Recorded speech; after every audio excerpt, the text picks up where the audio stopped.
Os aeroportos dos Estados Unidos passam por um dos maiores ciclos de modernização de toda a sua história. A estimativa é que o setor precise de mais de 170 bilhões de dólares até 2029. Isso em reformas, novas construções. Já no Brasil, novas concessões e bilhões de reais em recursos públicos e privados buscam melhorar a infraestrutura e ampliar a capacidade dos aeroportos do nosso país. São realidades bem diferentes, mas com o mesmo objetivo: se preparar para uma demanda cada vez maior de passageiros. É o que mostram Priscila Yazbek, de Nova York, e Rodrigo Monteiro, do Rio. O mundo deve mais que dobrar o volume de viagens aéreas nas próximas décadas. A estimativa da Associação Internacional do Transporte Aéreo, a IATA. Segundo a entidade, o tráfego global de passageiros deve passar de 9 trilhões para quase 21 trilhões de passageiros quilômetro até 2050. A demanda crescente se traduz em oportunidades, mas também exige adaptações à nova realidade.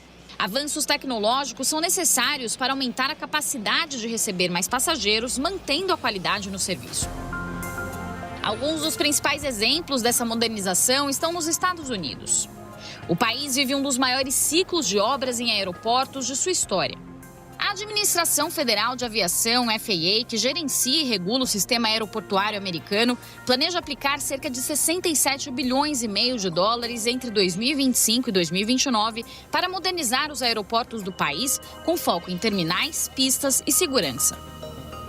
Eu costumo dizer que a gente tem uma regra de bolso, né, que é mais ou menos de 2 para 1, né? Para cada crescimento de 1% do nível de renda, de PIB dos países, você acaba tendo um crescimento de 2% na demanda dos aeroportos, né? Então, não adianta você pensar em fazer um investimento no aeroporto depois que a demanda já está aí, né? Você tem que antecipar esse processo. Obviamente, na medida em que você começa a perceber que o teu aeroporto fica muito cheio, muitas vezes você precisa reestruturá-lo, né? Adaptá-lo para uma nova situação, criar novas pistas de saída e assim por diante, né? Atlanta, Denver, Los Angeles e Nova York já receberam parte dos investimentos bilionários nos últimos anos. Uma das transformações mais notáveis está no aeroporto de LaGuardia, na região metropolitana de Nova York, a cerca de 13 quilômetros de Manhattan. Há 10 anos, o LaGuardia era amplamente criticado por passageiros e por autoridades. LaGuardia is listed as the worst airport in the world, or maybe not the world, the United States. I think it was, no, I'm serious. I'm not joking. It was listed internationally. I think it may be the world in terms of the major countries. Com a reestruturação do LaGuardia, antigos terminais deram lugar a instalações modernas. Saguões mais amplos e novos portões de embarque melhoraram a experiência dos mais de 33 milhões de viajantes que passam por aqui anualmente. Hoje o aeroporto é considerado um dos melhores dos Estados Unidos. Entre 2023 e 2025, ganhou 4 dos principais prêmios de aviação civil do país. A mudança de rota começou com um plano ousado do governo de Nova York lá no início de 2015 e contou com investimentos de mais de 8 bilhões de dólares.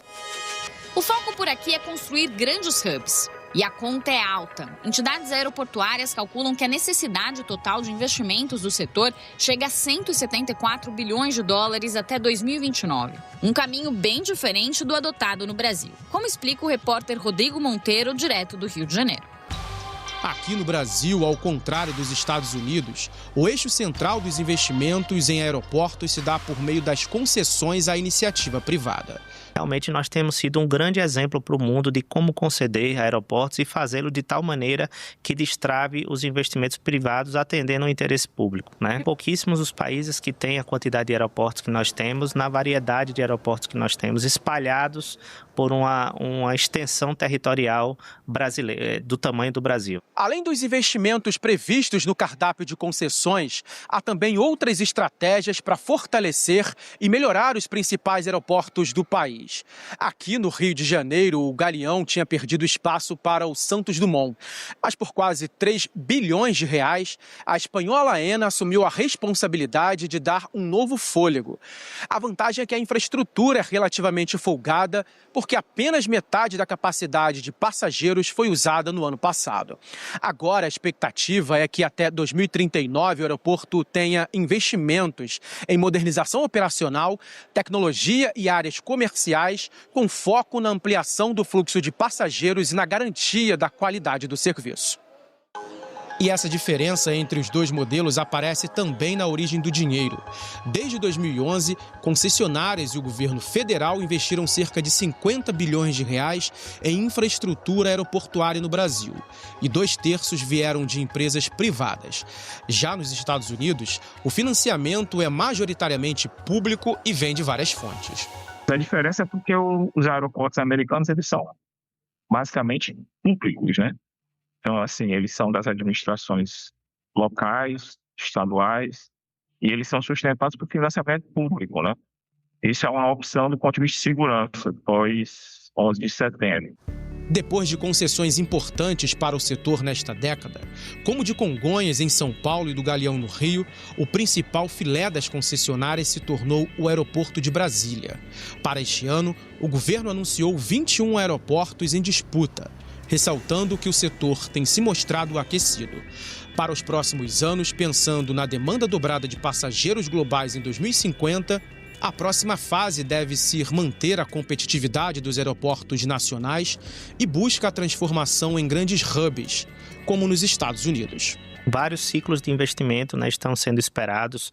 Alguns grandes aeroportos, como Guarulhos, passaram por um processo de renegociação, novas obras. Guarulhos está construindo um novo terminal internacional. Brasília agora também passa por um processo de renegociação consensual, onde novos investimentos serão requeridos para concessão, como, por exemplo, a construção de um terminal internacional. Então, o Brasil ele está no caminho certo para que em 2050 a gente possa receber esse dobro de passageiros que nós temos hoje.